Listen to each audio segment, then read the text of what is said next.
Hi, galagsoan!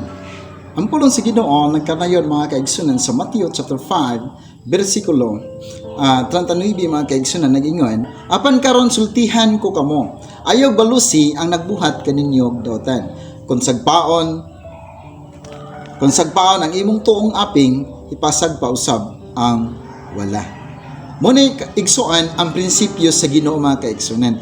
Apan sukwahi ang prinsipyo sa kalibutan mga kaigsunan nga ato karon nga makita o ato karon na nasinatian sa kalibutan igsuan nga sukwahi sa prinsipyo sa atong buhi nga Dios mga kaigsunan, no? Kaya ang kalibutan igsuon, kung naay nakasala nimo, kita magahimo pagbalos o dunay tao nga nakasala mo sa katao, siya mohimo sa pagbalos ngadto kaniya. Apan ang prinsipyo sa Ginoo mga kaigsunan, love your enemy. Amen? Di ba muna mga kaigsunan nga diin ang Matthew chapter 5 versikulo 44 mga kaigsunan, nagkanayon usab igsoon, apan karon sultihan ko kamo higugmaa ang inyong mga kaaway ug pagampo kamo alang sa mga tao nga nagpasipala kaninyo. Kung tanawar mga kaigsunan, love your enemy. Muna igsoon ang prinsipyo sa atong buhi nga Dios. Og dili latong ilam, kun dili ato usab igsoon i-pray ang mga tao mga kaigsunan o katong mga tao nga katong mga atong nasakitan o ang nakapasakit nato mga kaigsunan, no, ato silang higugmaon kay nga naman mo man kini ang prinsipyo sa Ginoo nga iyang ipasunod kanato mga kaigsunan. Di ba? Ang gusto sa Ginoo, ang prinsipyo sa Ginoo igsoon, balusi og sakto ang mga tao nga gabuhat nimo dautan, no?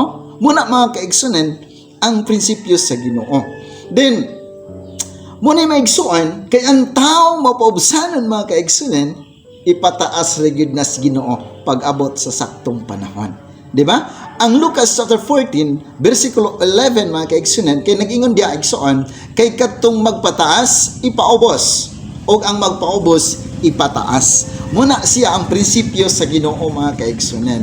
Kay nga naman, no, gani si Ginoong Jesucristo igsoon, nagpakatao siya aning kalibutan na nagpaubos sa iyang kaugalingon igsoon para ikaw ug ako mga kaigsunan maluwas sa kasalanan nga atong nabuhat na himo igsoon sa atong kinabuhi.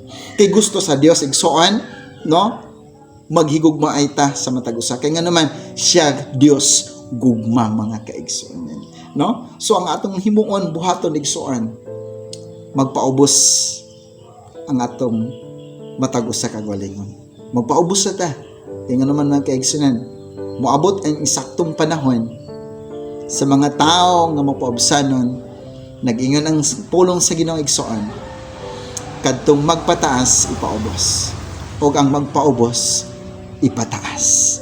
Muna'y prinsipyo sa Ginoo igsoon, kay ikaw ug ako igsoon magkauban didto sa langit kung ikaw karon mo paubsanon ug mahigugmaon nagsunod sa kabubuton sa atong buhi nga Dios. Amen. God bless you, gala igsoon. Bye-bye.